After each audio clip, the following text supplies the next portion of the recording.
So I love the topic. I have about 1001 really gloomy dark stories about people dying, rats gnawing on people gnawing on rats and sages, and really gloomy, I promise. I'm very dark. However, then I closed my eyes and I had this vision. And the vision was of a giant purple eggplant. So the story is called Eggplant. Mr. B had everything. Once an orphaned immigrant from Andorra, he made a fortune selling artificial snow.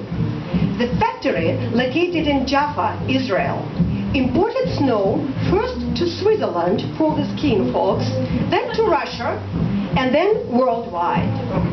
An entrepreneur and multi-billionaire, Mr. B sponsored multiple humanitarian projects.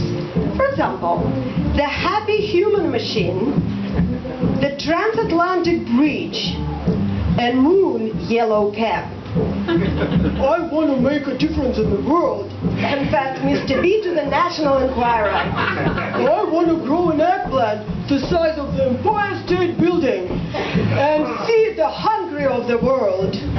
I am a vegetarian.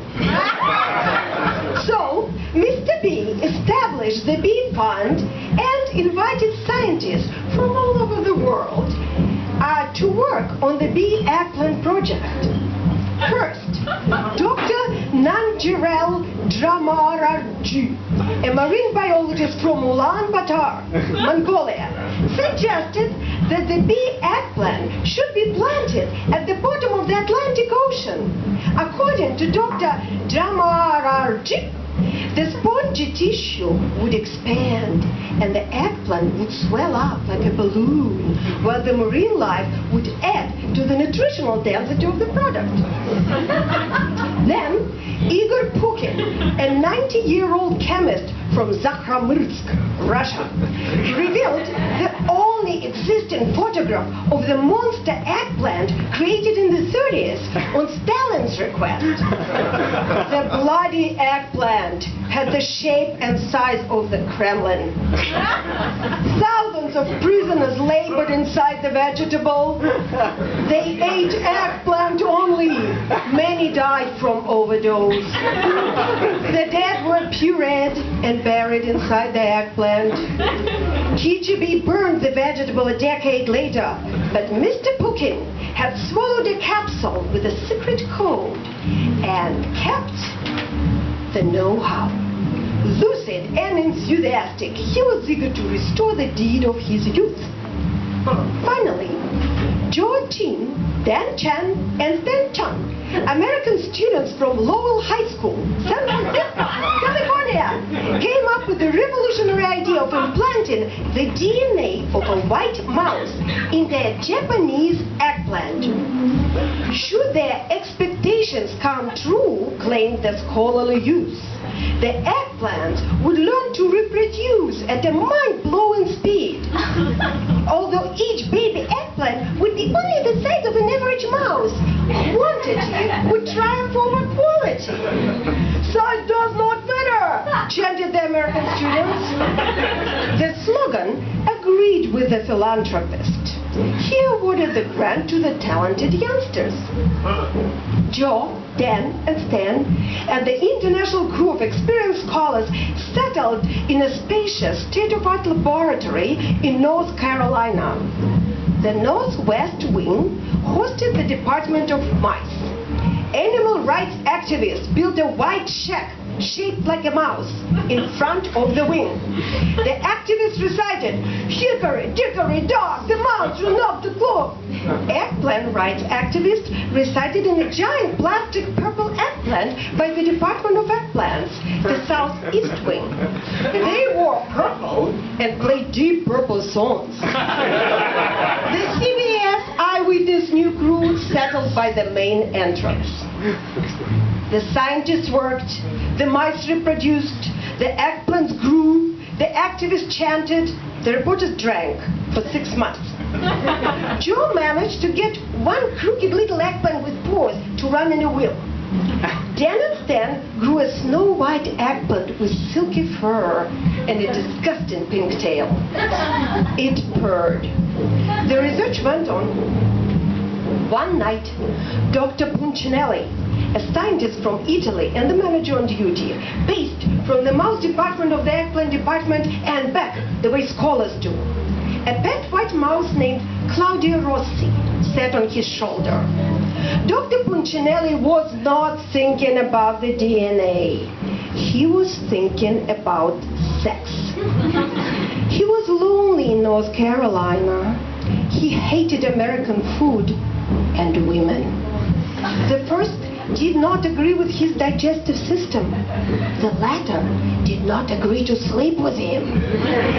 For months he watched mice copulating and eggplant swelling up.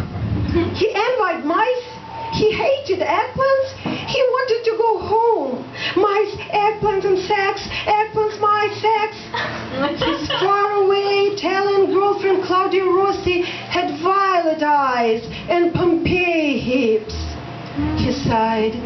Eggplants, mice, sex. The clock struck one. A ripe eggplant fell off the shelf onto Dr. Punchinelli's head. He patted its smooth surface. It was the color of Claudia's eyes. Oh, tiramisu-like skin. Oh, mozzarella-like breasts. Oh, unforgettable Claudia Rossi. Eureka! Screamed the scientist, and he slashed the eggplant with a scalpel.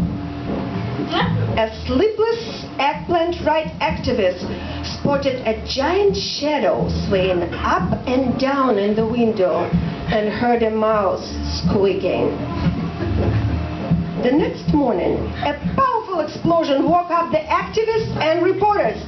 The window shattered and the walls crumbled. Slowly and magnificently, a glossy eggplant rose from the ruins. Like the Tower of Pizza, it stood erect, leaning to the side. Its purplish red skin glistened in the morning sun.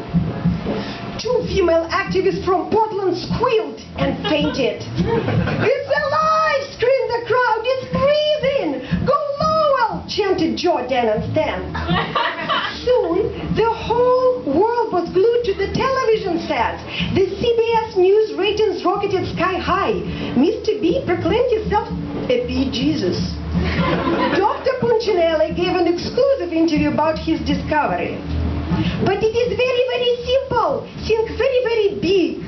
I'm not at liberty to tell you more. The Nobel Prize? Maybe, maybe. People had a special issue. Scientist copulates with an eggplant. The National Enquirer confronted it with scientist copulates with a rat. The British tabloids published an article, scientist copulates with a giant locust. Mr. B was on the phone with Wolfgang Puck ordering garlic eggplant Szechuan style for the homeless of the United States when... Hold on, shouted Stan. Watch it, screamed Dan. The bottom of the ruins shook again, and a white mouse the size of 3 bee eggplants crept from underneath. It trotted to the bee eggplant and dug its teeth in it. Like a giant eating machine, it ate the eggplant, Joe, Dan, and Stan, Dr. Punchinelli, and the fainted animal rights activist from Portland. The beast's mouth foamed.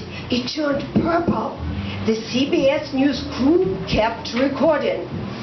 Mr. B jumped off his skyscraper. His scattered brains appeared at 7:03 p.m. Eastern Standard Time on the CBS Eyewitness News.